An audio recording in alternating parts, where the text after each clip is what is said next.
Welcome to the Arkansas Cattle Business Podcast, brought to you by the Arkansas Cattlemen's Association. Here, we dive into the heart of Arkansas's cattle industry, where legislation, education, advocacy, and development come together to support the hardworking cattle producers of the natural state.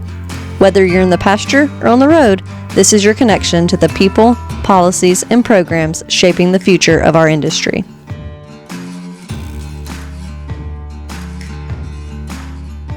Hello and welcome to this episode of the Arkansas Cattle Business Podcast. I am your host, Michelle Buffkin Horton. And I'm your co-host, Norley Townsend. We're excited to be back with you this week. We're going to be talking about our membership update. We'll be talking about our convention, which we are very close to being at. And then we'll provide a legislative update for y'all. So little federal hats on the hill, if you will. Yep. So should be a good episode. We also have some auction items here to highlight and feature that'll be in our auction, our foundation auction at convention. So we got some of those in today, and we're really excited to share those with y'all and get y'all thinking about what you could buy or what you could bring. Yeah, for sure. And we also want to start off by saying Randy's new hat, brand new hat. Literally delivered today. Mail ran and we're like, oh, this is a big box. I wonder what it is. Oh, it's just Randy. Okay. No idea what it is. It's like in a Lowe's box, and we're like, it's a hat. And we got here, oh, it's my Willie Greenlee that I ordered. We're like, yep. So this is straight out of the box, what we have. So yeah, his Ruffy hat. Yep. You would not wear it outside. It's 105 degrees right now. Yeah. You would not wear it outside, but it's a nice hat. And y'all might hear him in the background. He's in the back, like, taping a box, and I can kind of see him through the window. Yes. Yeah, our podcast office, we're very formal here, guys. Our podcast office is just an empty office. Yeah, literally. In the building, but it's right next to our lobby, our foyer, whatever you want to call it. And we had some boxes that were accidentally delivered to us that are, in fact, not the Cattlemen's at all. And so we had to call the company and be like, whose are these? They're going to miss them. They're 2 boxes worth of whatever they are. And so they figured it out. They sent us labels. And they're like, can you just tape it back up and we'll ship it? And I was like, yes. So they're going to ship that out and we'll be good there. But you may hear some tape pulling in the background. But yeah, Randall first, doing Randall things. Always.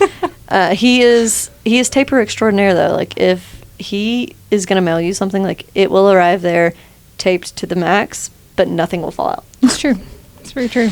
So, but we're excited. This week we've got some really good news for people and for our listeners. We're excited to share where we ended the membership year. I mean, we're recording this the middle of July now, and so our membership year, if you don't remember, ends June 30th. And so we have the official numbers of where we ended the year compared to last year, along with our winners of our top hand prize, or how many top hand recipients we had, our counties that reached 100% of their last year's numbers, and our prize winner for the month of June.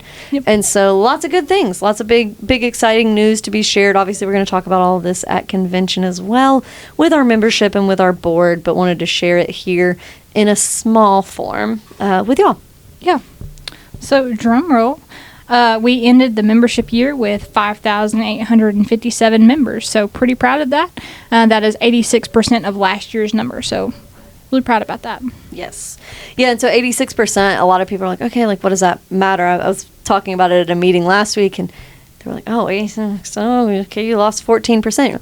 Okay, but also to keep it in perspective, we did increase the dues this year, fairly substantially. The dues were increased, and so the last time the dues were increased, Cattlemen's lost 26 to 27% of their membership, and so we being staff, we being the board, was not sure what to expect. We had no idea. We were cautiously optimistic that we may hit an 80% renewal rate, and that was very cautiously optimistic. And so to be able to hit 86%, well, obviously it's not 100%, it's not the growth that we would have loved to see, it is still a very good indication of the strength of the cattlemen's and a very good indication, and really just all due to our county recruiters that went out and spent the time recruiting and encouraging people to join either as new or renewed members. And so that 86% is something we are really proud of here at the state office and are excited to see that growth continue and that number to continue to increase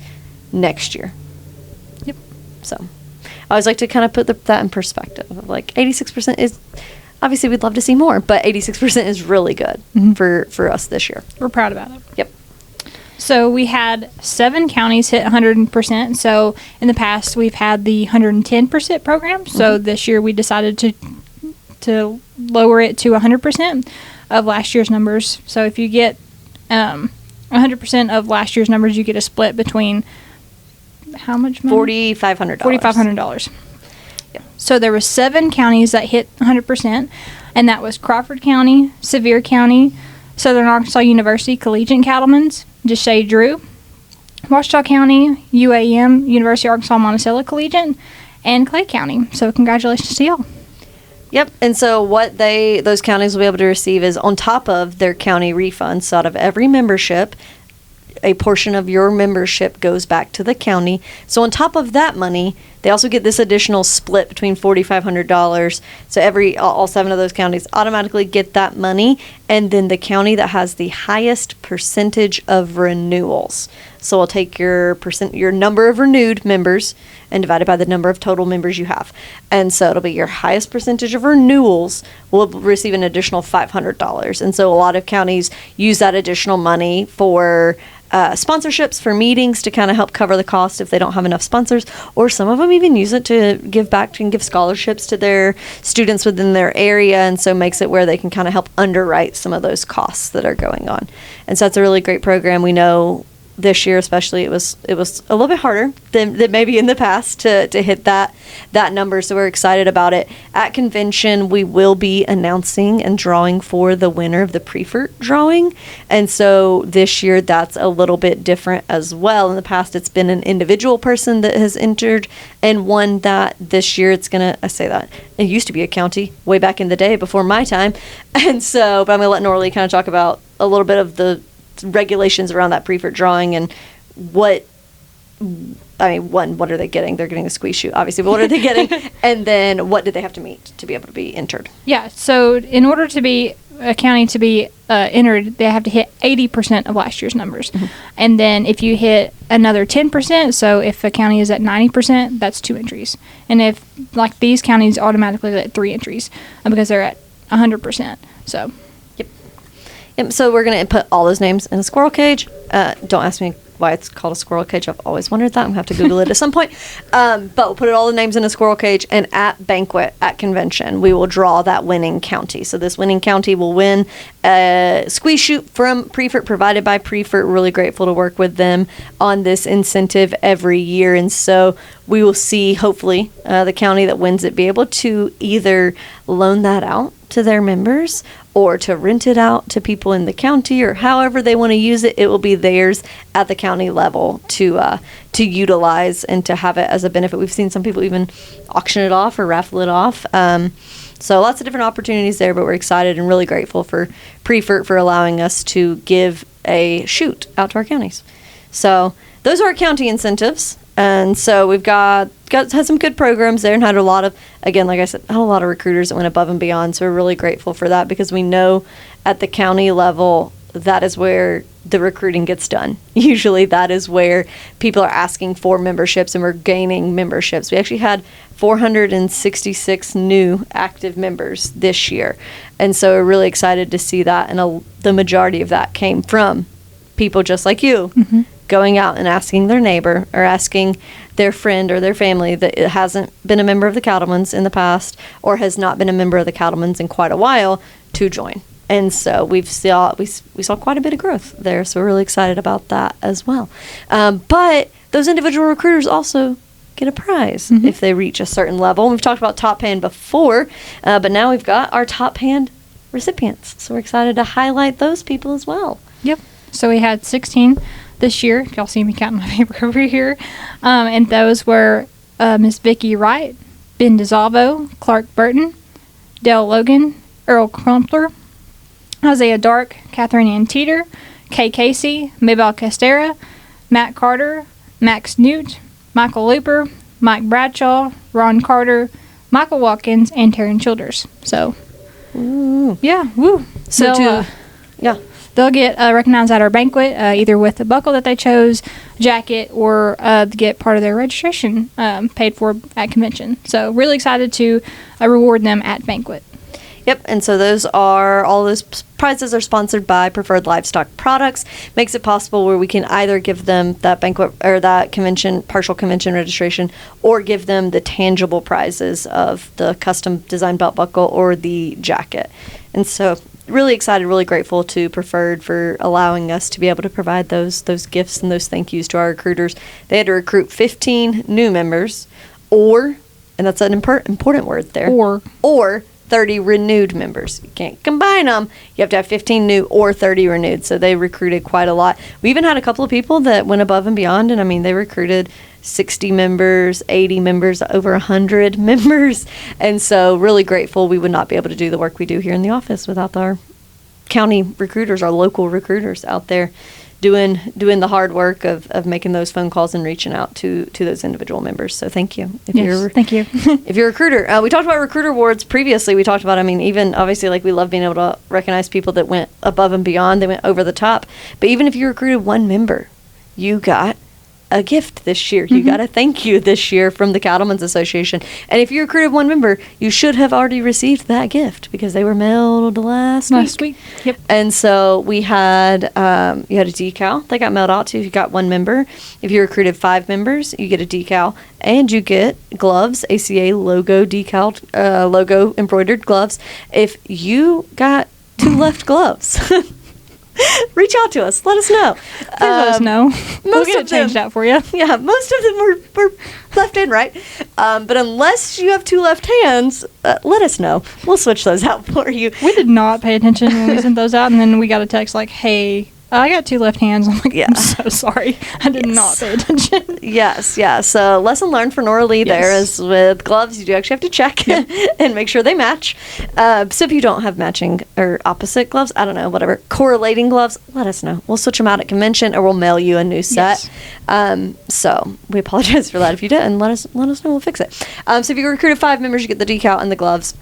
If you recruited 10 members, you get the decal, the gloves, and an ACA license plate, a metal ACA license plate that says Eat Beef with State of Arkansas on it. It's really cool, really excited about it. And so we're really grateful to be able to give those back out and give those prizes out to our members. We used to do prizes and incentives like that. And so it shows you tangibly that we're putting money where our mouth is, quote unquote, for lack of a better term, is that we always say, like, recruiting even one member matters. Like, recruiting even one member makes a difference, and so we wanted to be able to show that we truly meant that, because we do. It's not just something that we say.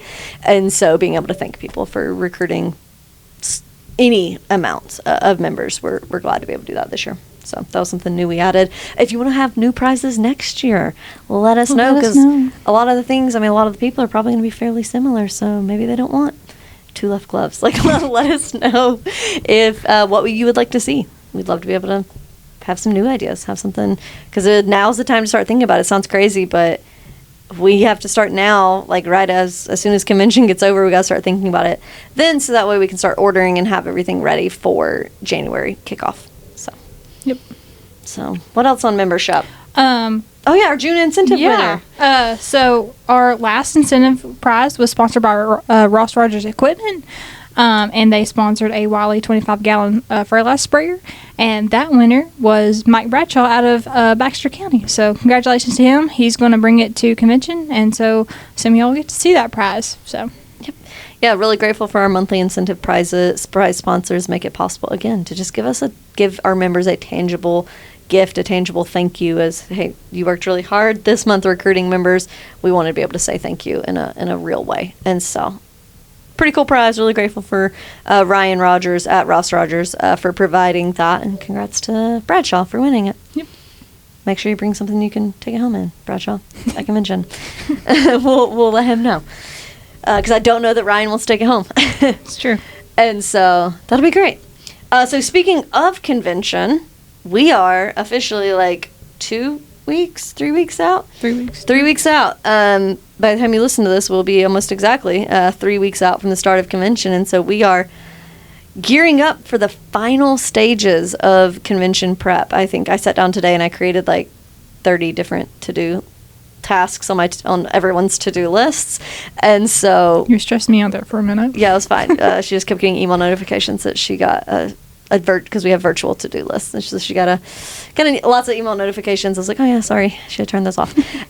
But making sure we get every single detail prepared and planned, so that way when y'all come to convention, that you can just enjoy it and see the what we're trying to do there, which is, one, obviously conduct the business of the Cattlemen's Association, but also provide an experience for our members. Provide something for our members that is educational, it is entertaining, it is a networking opportunity. You're walking away feeling refreshed, feeling ready for another year within the cattle business. And so we're really excited about it. We, in the July magazine, on ship mailboxes a couple of days ago, you will be able to see a full schedule of convention, and so you'll be able to see every single thing that's happening, when cattlemen's colleges are, what day they are, what topics are, who's teaching them, and so that way you can kind of plan which day you want to be at convention and what you want to see, or if you just want to come to all of it, which is much easier, you just register for the whole thing and then you're done. You plan to be there the whole time.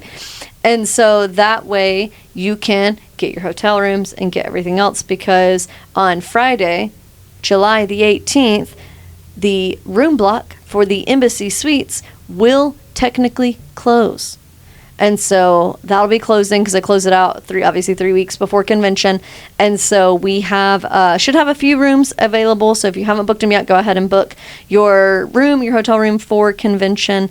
But if you need to book a room after, if you're listening to this after Friday, July the 18th, and you call the Embassy Suites and they don't have the ACA room block available for you, call the office, let us know. We'll try to work with you. But it's just not a guarantee that they'll have the rooms available anymore. And so, because they'll start selling them to other people. And so, but if you have an issue, if you need to register, need to book your room after the 18th, please just call the office. We'll help you get registered there. If you want to stay at the Embassy, if you're staying at the Hotel Hot Springs, theirs is still open, staying open for a little bit longer. And so they have some rooms available there as well. And so there's just a slight price difference and a slight walking difference between the two. And so those are available. Those are closing up soon. So please go in and book your hotel rooms if you haven't. The other thing is that convention registration is closing soon. It will close next Thursday, technically. So I guess like Friday morning, Thursday at midnight, whatever. It closes the 24th. And so that closes in order for us to create name tags, to create everything for the people that are pre-registered.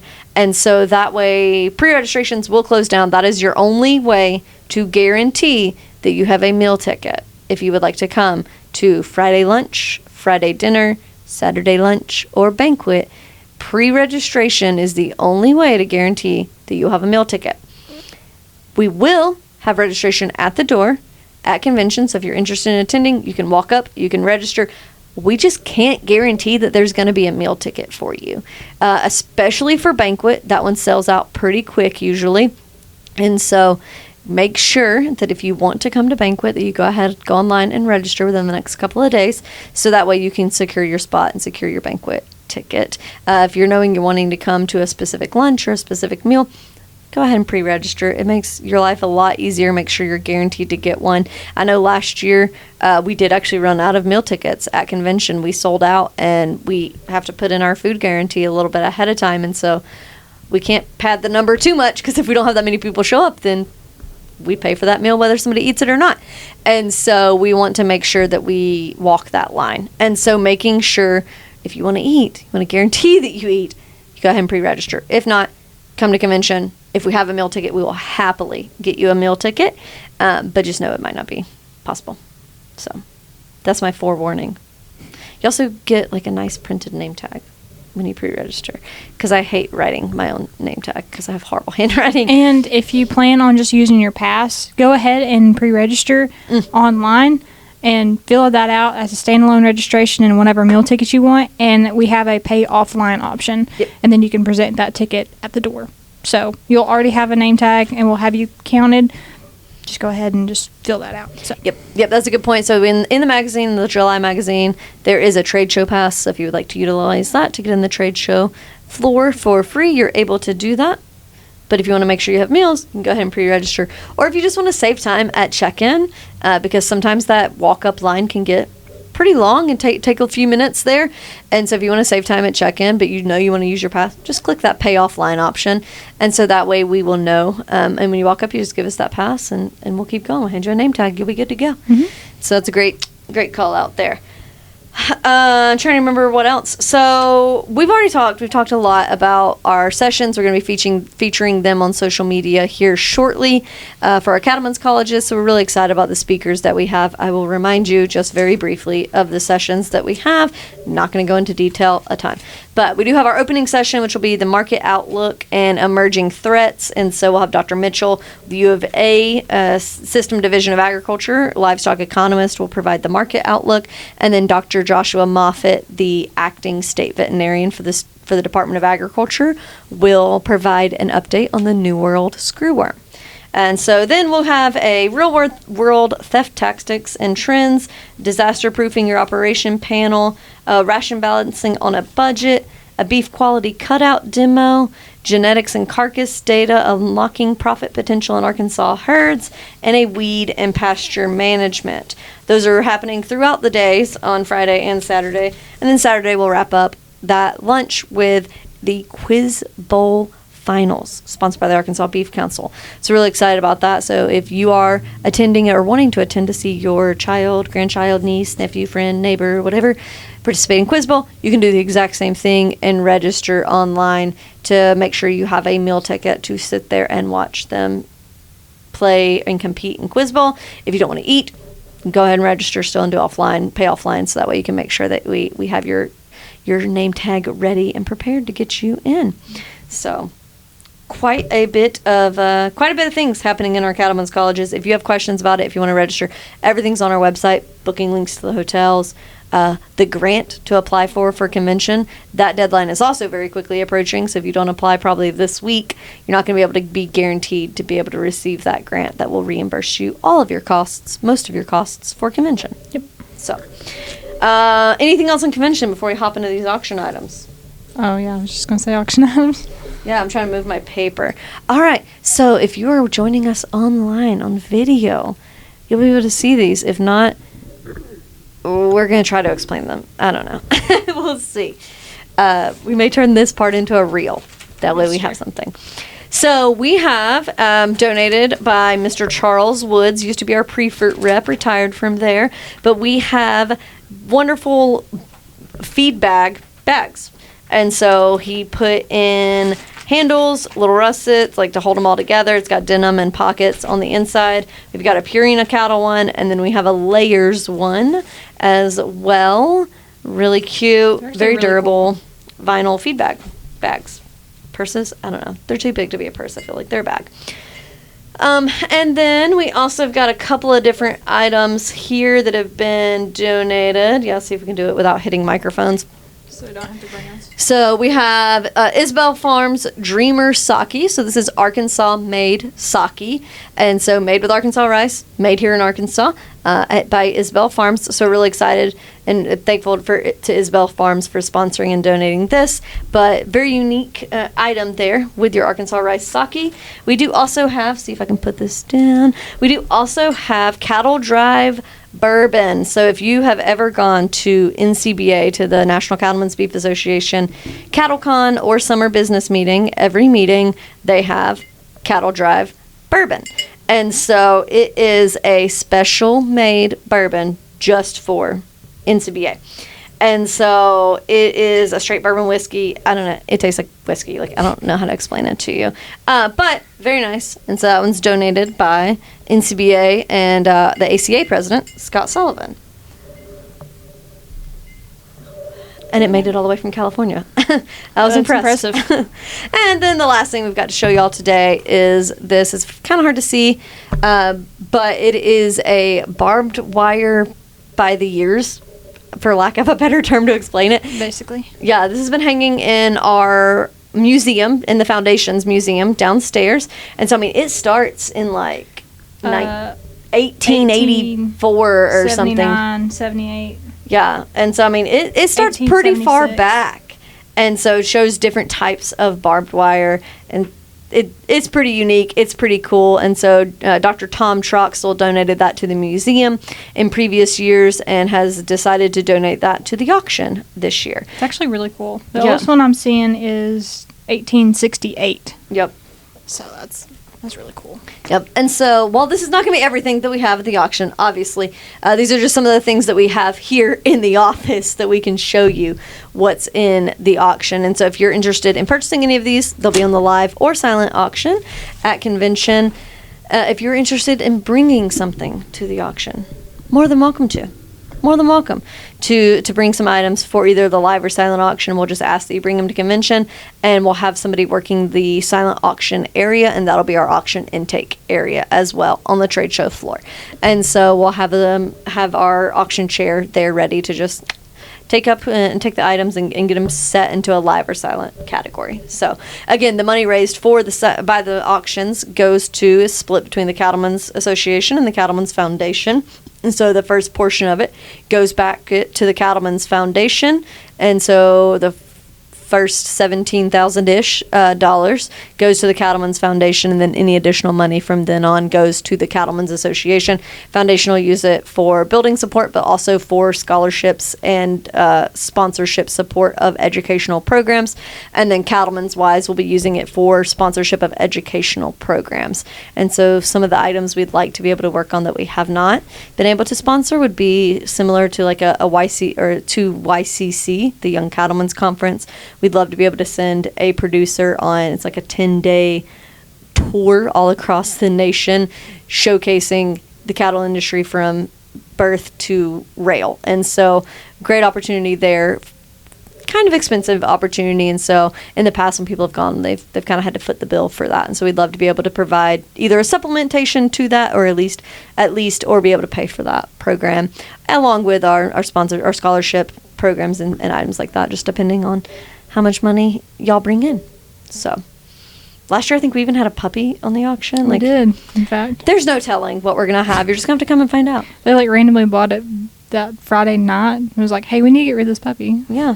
It's a good puppy. I saw pictures of it the other day. And I'll say the Embassy Suites is actually pet friendly. And so yes. John Muncie bought it and was able to take it to the Embassy Suites. And so it worked out. So, but you never know. You never know what's going to be available there at the auction at Cattleman. So I encourage you, come check it out. Come prepared to support the foundation. And so they're really grateful for that support and for that work there. So, anything else on the auction? What's happening right before the auction with our happy hour and our singers? Oh, yeah. Live entertainment. We'll have, about an hour and a half of just entertainment, just people mingling. We have a happy hour during that time, live music, just hang out. It's a lot of fun. We had a lot of fun last year before the auction. So. Yep, and that happy hour is fully sponsored by Gene Plus, and so makes it where we'll have an open bar available for anyone that's attending, along with we'll have dinner there. But even if you don't buy a meal ticket, if you don't buy a dinner ticket for Friday, that doesn't mean you can't come to auction. Right. You're more than welcome to still come to the happy hour, see and hear our entertainment, and stay for the auction. We just ask you, obviously, don't eat one of the burgers that we're going to be having. And so don't feel like you have to attend, quote-unquote, dinner to attend the auction. While they are tied together, they are not mutually exclusive. You can do one without the other. Mm-hmm. So, perfect.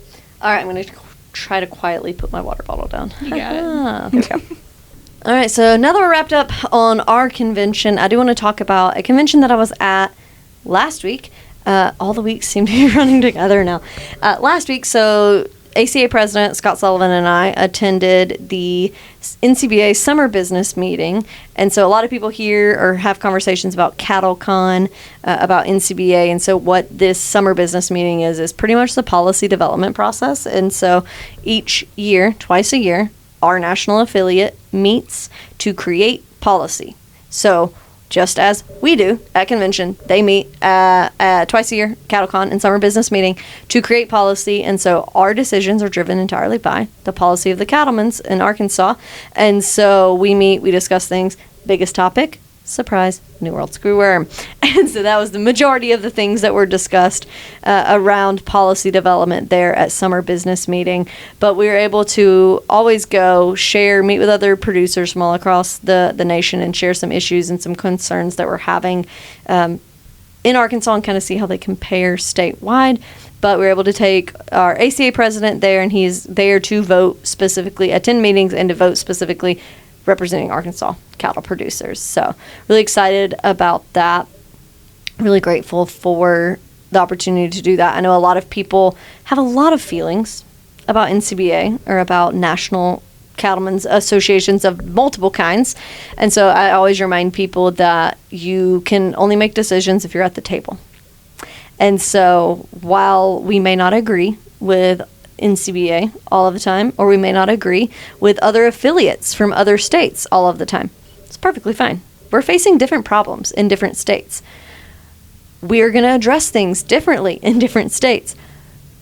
But if you're not there to have a voice at the table and to share your opinions or to share your policy and to share your members' feedback, then you're definitely not going to agree. You're definitely not going to have an input on the way things are done. And so I always remind people that you only make change if you're involved. And so we're able to go to that. And so we'll see some more come out of that as we get ready and prepare for CattleCon coming up in February. Mm-hmm. Okay. And then lastly, today on this episode, we're going to talk about a Hats on the Hill update. And so it feels like we've wrapped up Hats on the Hill back in April or May, and we've still had one every time. Because a lot of times what we're looking at now, obviously, is the federal side. And so we talked previous podcast quite a bit about the One Big Beautiful Bill. We are working to have a representative from Washington, D.C. join us in a couple of weeks. It'll be after convention for sure. Join us in a couple of weeks talking about, by then, probably about the end of August. And so by then, the Senate and the House will have wrapped up their August session, their August recess. And so we'll be able to say, hey, we're 8 months into the year. What's happened so far? What's coming up? And so we'll see that. We're hoping to have that set up here by the end, around about the ends of August. And so we talked about the Big Beautiful Bill last episode. And so if you're curious, if you don't understand, don't know why cattle producers care about that, go back to the last episode and watch that. Very good pieces in there for cattle producers. But one thing we want to talk about that has had movement this week is something the cattlemen's has been fighting for forever, it feels like. At least 10 to 15, probably 15 years. And so is Black Vultures. And so we currently, under current law, the requirement is you have to have a permit to take a black vulture because they are protected by the Migratory Bird Treaty Act. And so you have to have a permit. You can apply to Farm Bureau to get a permit. It's they cover the permit cost, so it's a free permit for producers. But that permit technically only gives you the ability to take 3 birds. These birds don't come in threes. We know that. We are well aware of the fact that they, 1, do not migrate, and 2, do not come in threes.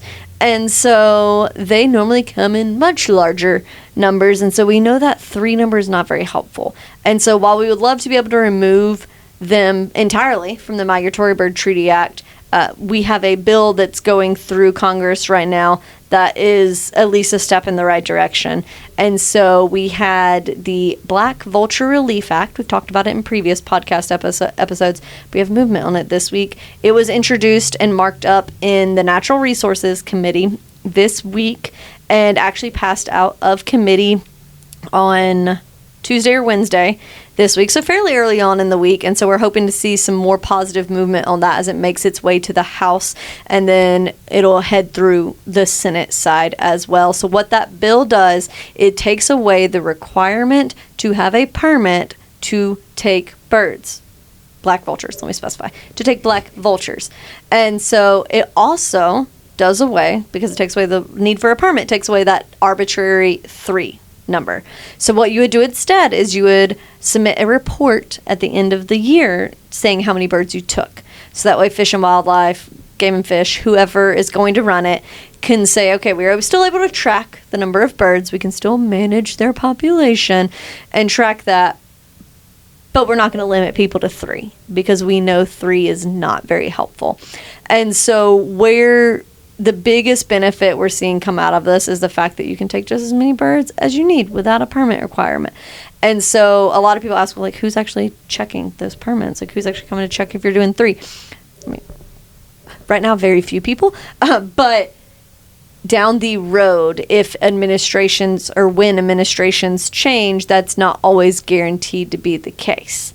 And so what we're doing now is taking the advantage and the time, the ability that we have now to take advantage of the administration that's willing to work with us and the leaders that we have in Congress and hopefully pass this legislation that will protect producers down the road and make it a little bit easier for producers down the road. And so that was introduced in the House Resources Committee. We're going to put at the end of this what Congressman Westerman said about the Black Vulture Relief Act and black vultures in particular, or in general, and how they affect cattle producers, because he truly understands what our producers are facing. And so it's always nice and refreshing to hear one of the Arkansas elected officials saying exactly what our producers have been saying for years and recognizing and bringing attention to, hey, this is what we need to do and this is what needs to be focused on. And so we'll include that clip at the end of it because we're so grateful for the work that Congressman Westerman and his staff did and the committee staff did on this bill, because we know it really, honestly, I didn't expect to see this much. I didn't expect to see positive movement this quickly after the one big beautiful bill. I figured things may slow down a little bit, but to still see positive movement coming out of committee is a good sign. So we'll keep y'all updated when it heads to the House floor, how it fares there, and then if it ends up on the other side, on the Senate side, we will keep y'all updated as well. But we're really grateful for Congressman Westerman's leadership and his fight for producers on this piece of legislation especially. All right, with that, we appreciate you tuning in this week for our Arkansas Cattle Business Podcast. We hope you enjoyed it. We hope you learned something. We hope we got you excited for convention. Mm-hmm. Fingers crossed. We hope to see you there. I will say it feels weird to talk about it because it's rained every single day for the last 17 years up until like 2 weeks ago. Yeah. It feels like, but it is actually rain. Maybe a little dry in Arkansas. I always joke that we're only 2 weeks away from a drought in Arkansas, and that's never inaccurate. Nope. And so one of the things I always like to remind people of as we approach potentially maybe a drier season or a drier couple of weeks, hopefully they will not last long as we're in the beginning, feels like, of hay season. If you are experiencing conditions of dryness, drought, or beginnings of drought, go onto the Drought Monitor's website and report your conditions in your county. Starting early, starting before you're in a full-fledged drought, goes ahead and sets the baseline for when y'all get closer. You can do this every day. All you have to do is fill out some form or fill out some boxes and then take a picture of how dry or what your operation looks like, what your grass and forages look like. So I encourage y'all to go ahead and start filling that out in the hopes that we don't need it, that we don't enter into any level of large drought. But I mean, it is literally like 105 or 109 degrees heat index this week, and that'll dry anybody out very quickly. And so go ahead, fill out the drought monitors. Go to the drought. You can Google drought monitor and reporting, and it'll have the link right there. But also remember, take care of yourself. We spend a lot of time thinking about our equipment, thinking about our cattle, thinking about everything else that has to go on. But if it's 109, make sure you're drinking water, you're taking breaks, you're doing all of the things for yourself throughout this hay season and throughout the summer. So, anything else for them? What do they need to do? How do they find us? Subscribe to us on everything: YouTube, Spotify, Apple Music, Amazon Music, iHeartRadio. Follow us on social media. Stay tuned. What we're doing at convention again. Need to know updates. You'll find it there, and then subscribe to our newsletter as well. So, yep. Perfect. We appreciate it. We will see you next episode. Yep. See y'all later. This is the Arkansas Cattle Business Podcast, your trusted source for all things cattle in the natural state.